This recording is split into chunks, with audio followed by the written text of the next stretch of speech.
কিছু হলে থানায় র্যাব পুলিশ সব জায়গায় বিচার দিয়ে দিলেই তার পুলিশ আমাদেরকে হয়রানি করতো। আমার ভাই ও জব করে, আমার মামি মারা গেছে, সেখানে আমার ভাই ছিল না, ও আমার ভাই নামেও ঢুকাই দিছিল মামলায়। তাহলে বলেন আমরা কি করব সাধারণ মানুষ? কারণ যেখানে র্যাব সিও, মিরপুর থানার ওসি, অনেক ঊর্ধ্বতন কর্মকর্তারা আসতো এখানে খাবার দিতে, সেখানে তো মানুষ এমনি ভয় পাবে। তারপর স্বাস্থ্যমন্ত্রী শেখ হাসিনার সাথে ছবি এরকম দেখে সবাই জিম্মি আমরা। এই জন্য ও রুটলি বিয়োগ করতো। ও তো সুস্থ ছিল না, ও একজন অসুস্থ মানুষ ছিল। কারণ যদি একজন মানবতা ফেরিওয়ালা হবে তার কথা থাকবে নম্র ভদ্র, আমরা মনে করি। কারণ সে আপনাদের সাংবাদিকদের সাথেও তো কী ব্যবহার করতো আপনারাই দেখতেন। তাহলে এটাই আমাদের দাবি যে আপনারা প্রশাসনের কাছে বলবেন, বিনীত আমাদের আবেদন যে এটা যেন সুস্থ একটা সমাধান করে, ও যেন সুস্থ একটা বিচার হয়।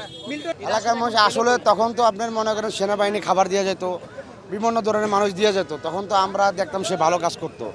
হঠাৎ করে আমাদের যে বাইতুল সেনা জামে মসজিদ, যেখানে সে লাশ দোয়াইতো, লাশ দোয়ানোর পরে সেখানে যে কিডনির যে এফেক্ট জায়গাগুলা যে আমাদের মসজিদ কমিটি ধরছে, ধরার পরে সে প্রতিবাদ করছে, তার এখানে লাশ দেওয়া না। তারপর থেকে এই জিনিসটা ফেলা সে কিডনি বিক্রি করে। তারপরে এক মুরব্বী বাচ্চা দিছে, উনি আসছে বাচ্চা নিতে, ওনার বাচ্চা সে দিতে পারে নাই, বাচ্চা কী করছে সেটা দিতে পারে নাই। এটা মিডিয়ায় দেখছি, আমরা লোকজন একসাথে হয়েছি, এরকম প্রতিবাদ করছি, সে কিছু করতে পারে নাই। আমরা থানায় অভিযোগ মানে এটা তো একাই পুলিশ প্রশাসন আসছে, তারপরে ডিবি এসে নিয়ে গেছে। থানায় গিয়ে অভিযোগ দিলে তো অবশ্যই প্রশাসন নিত। এই এলাকায় একটা আশ্রম কেন্দ্র আমরা ইতিমধ্যেই জানি, আপনারা জানেন, এর আগে আমরা জানতাম, কিন্তু নীরবে নিভৃতে এই তথাকথিত ওল্ড এইজের নামে জনগণের উপরে, সাধারণ মানুষকে এক ধরনের ব্ল্যাকমেলিং করে তিনি পৈশাচিক কর্মকাণ্ড এই আশ্রমের নামে, এই কারাদণ্ডের একটা কারাগারের কক্ষের মতো অথবা একটা গরাতখানায় জল্লাদের ভূমিকায় নিয়োজিত ছিল এই তথাকথিত মিল্টন সমাদ্দার।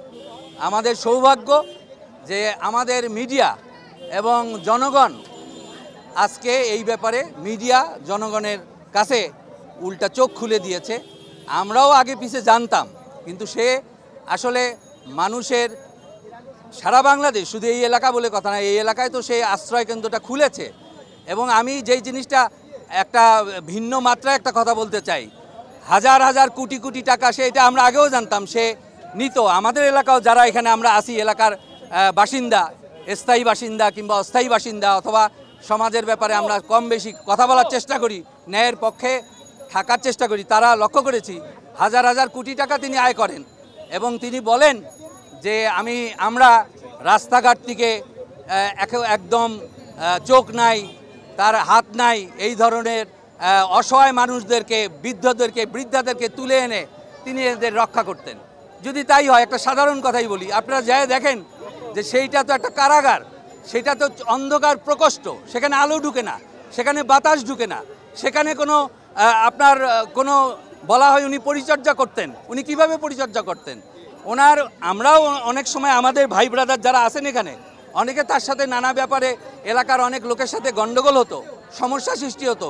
সেখানে সমাধান করতে যাওয়ার পরে তার যে আচরণ, তার যে উদ্ধত, তার মূল কারণ ছিল রাষ্ট্রযন্ত্রের এক শ্রেণীর লোকদের জন্য, এক শ্রেণীর লোক তাকে সাপোর্ট করত।